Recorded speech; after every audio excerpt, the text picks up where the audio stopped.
Alright guys, so you guys might have noticed there wasn't a deadlift video upload. I deleted it. I will be honest. It was a bad session. I didn't get any good clips. I didn't get any good dialogue. It just wasn't a very cohesive beginning, middle, and end. And it just didn't sit well with me. So I deleted it. But today is now Friday. It is the next day. Oh man, why do people be driving a bunch of bumps?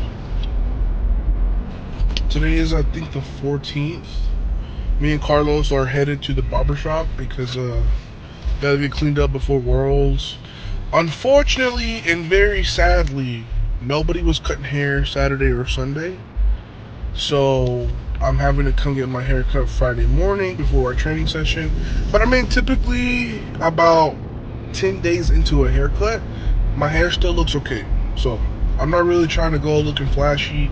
I'm not trying to look like I'm about to do a hip hop video or like going to a wedding or anything. I just need to look a little bit, I just need to look decent, really, so that my SPD photos come out looking nice, so I can post them on IG later. This guy. But regardless, today is second to last training session before we leave. Feeling pretty good. I mean, I don't feel too beat up. I can feel like where my legs are fatigued, but I actually was very, very low on my calories yesterday. I was maybe like 2,000 calories short. A lot of carbs down. But after the haircuts, me and Carlos were gonna stop at the gas station, and I guess we could show you guys just kind of what we're gonna grab. Probably like some Gatorades or Body Armors, stuff like that. I have protein bars in my bag. Transparent Lab, Code Mega. Yeah, that's pretty much it. Probably gonna show some BTS that was driving and just kind of have a more vlog style video outside of the gym, since we're actually doing something outside of the gym, right? Like, trust me, if I did more stuff outside of the gym, I would post more outside of the gym stuff. But I really just go to the gym, errands if I have to, go home, stay home. That's it. Simple, easy peasy. So yeah, hopefully we get taken care of today. But you gotta tell them why you gotta stay home, bro.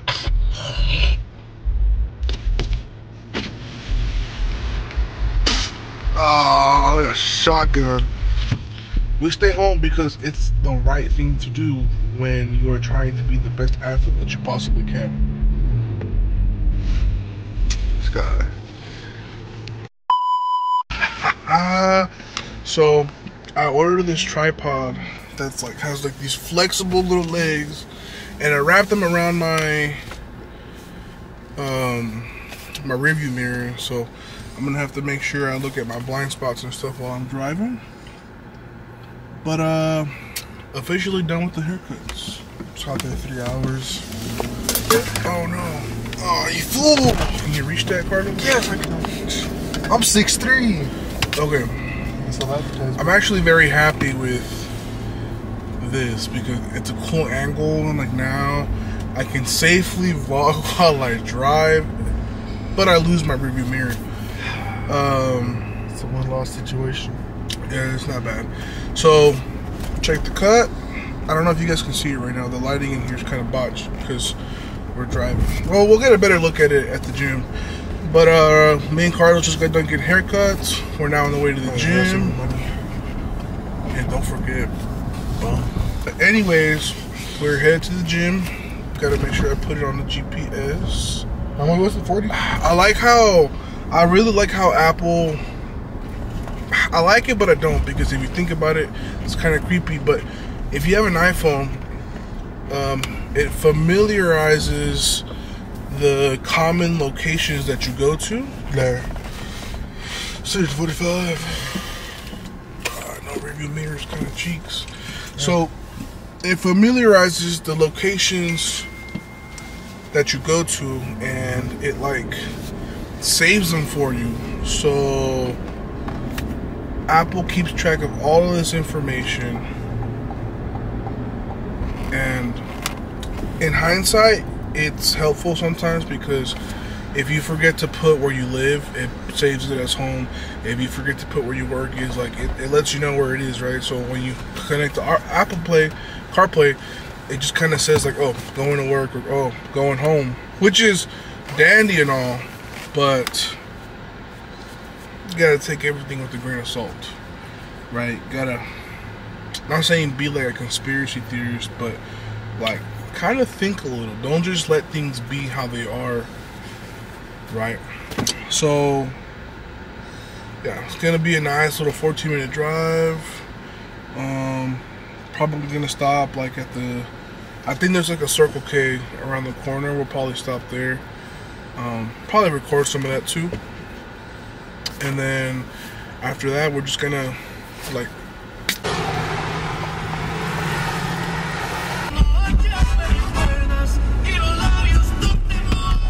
not sponsored. Not sponsored. Not sponsored.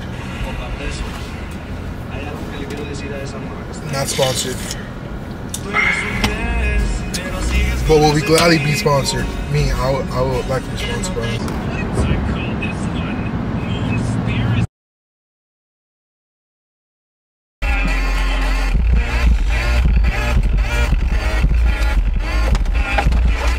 Back inside the gym. Okay, now you guys can see the cut.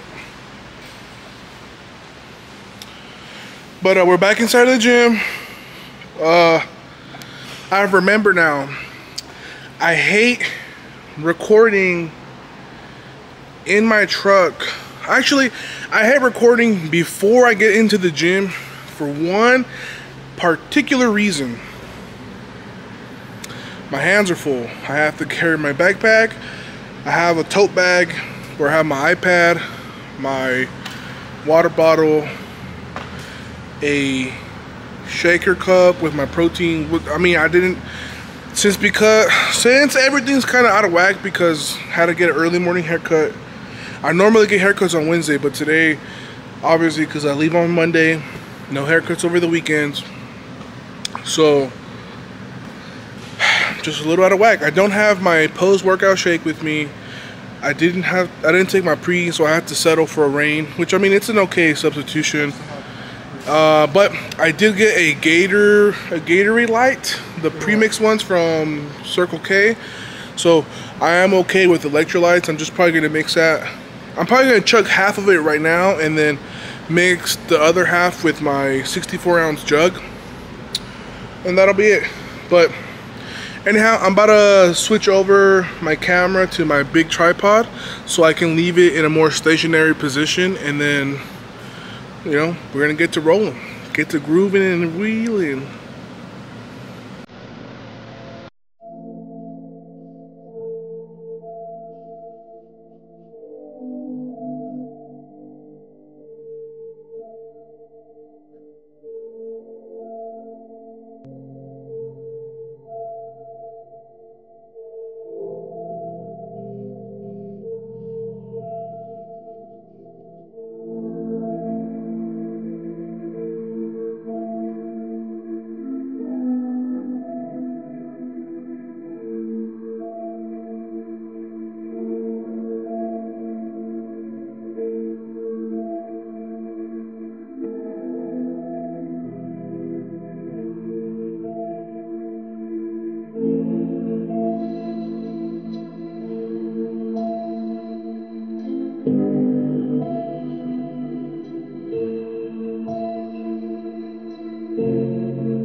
Alright, so just tapped out at 575. It felt very good and explosive off of the chest. Control was good, pause was crispy. Held it at the top before racking it. Good rep. So now I got a 5x2, so for my first set, I'm gonna take 484 for a double, and then I'm gonna just work up after that. Technically, I did 484 for 2 for a warm-up, so I might count that as a set if I start to crash early. But besides that, it's the fun part, baby.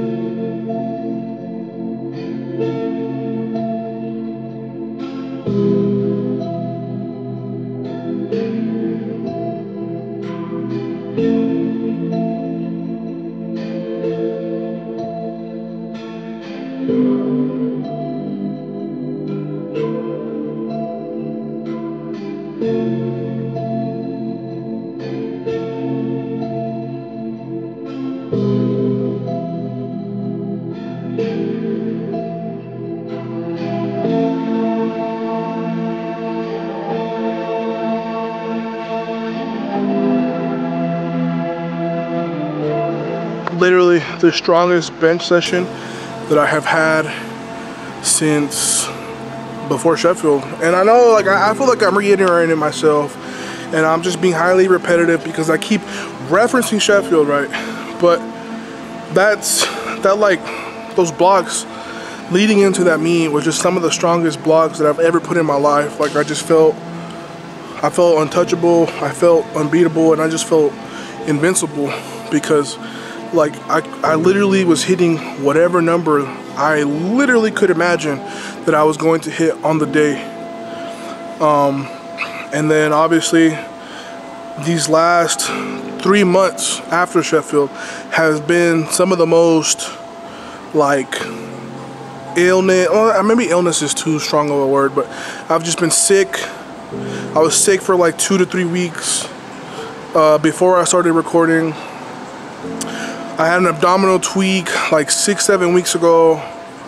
I deloaded. I hurt my hamstring. It has just been a very, very, very inconsistent last 3 to 4 weeks. So to just be in this position the last 5 weeks, you know, like, really,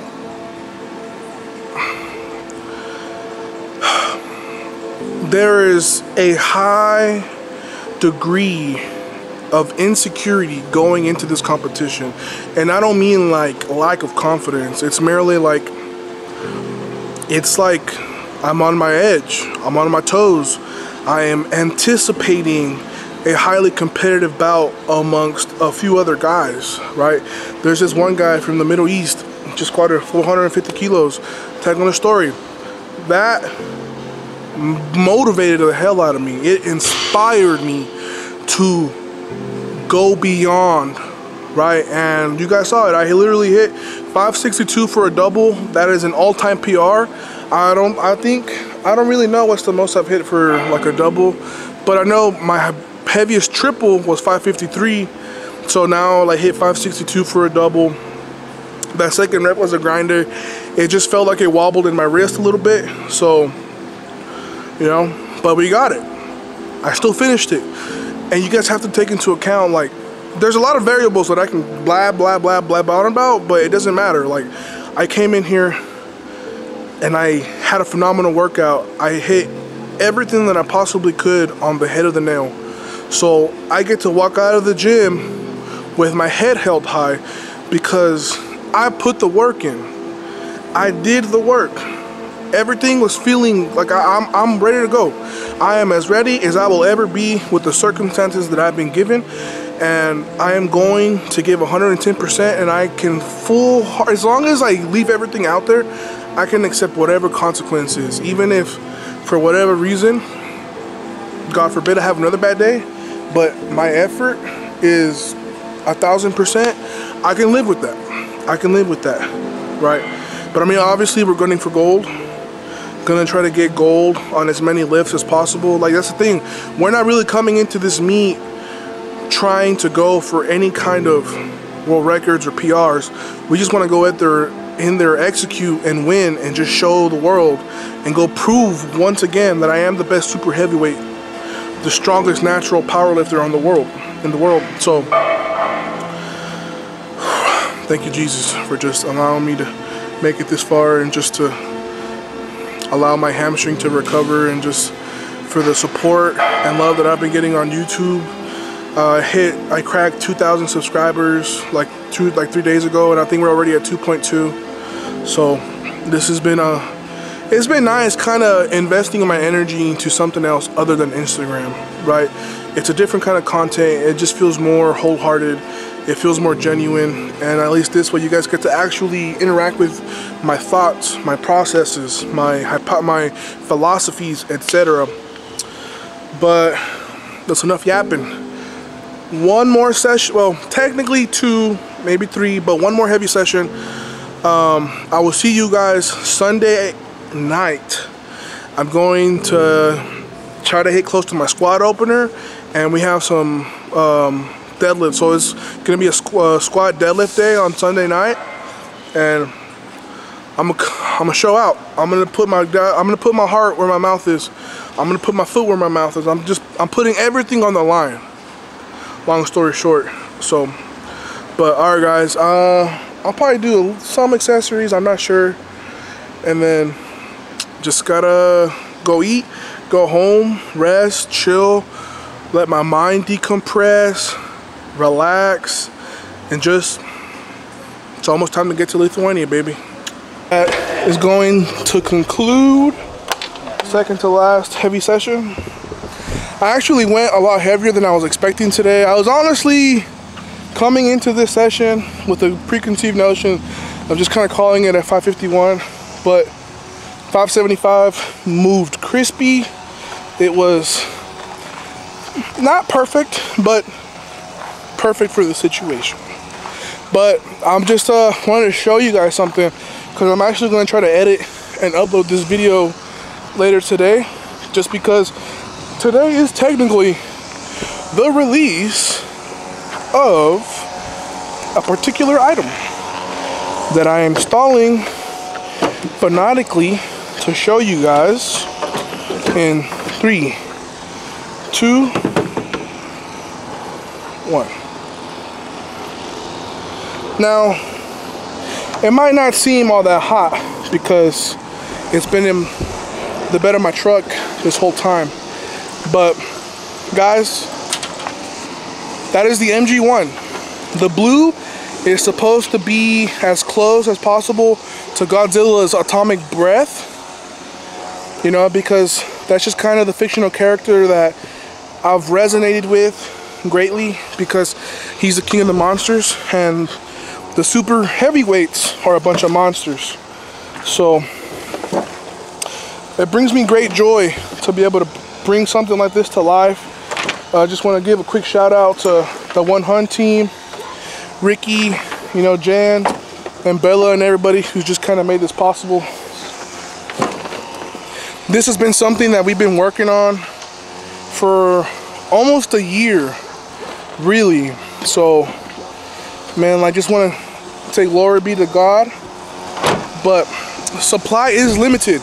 So if you guys are in the market for a new shoe and you guys want to wear the model that I wear every single day, I mean, not the colorway every single day, but the model, the Aerolux, it is arguably the best shoe in the market. It is great for, it's great for bench, deadlift, squats. If you're the type of people who likes to kind of keep things simple and just have one shoe for everything, this is definitely the shoe for you. So use code MEGA. I'm gonna put the link in my description box. I'm probably gonna like highlight it in the description just so it's a lot easier for you guys to see. And you know, I appreciate, just want to give a quick shout out to everyone who's already bought a pair and is on the fence of buying one. Like, thank you. But all right, this is the real Adu, and I will see you guys Sunday night.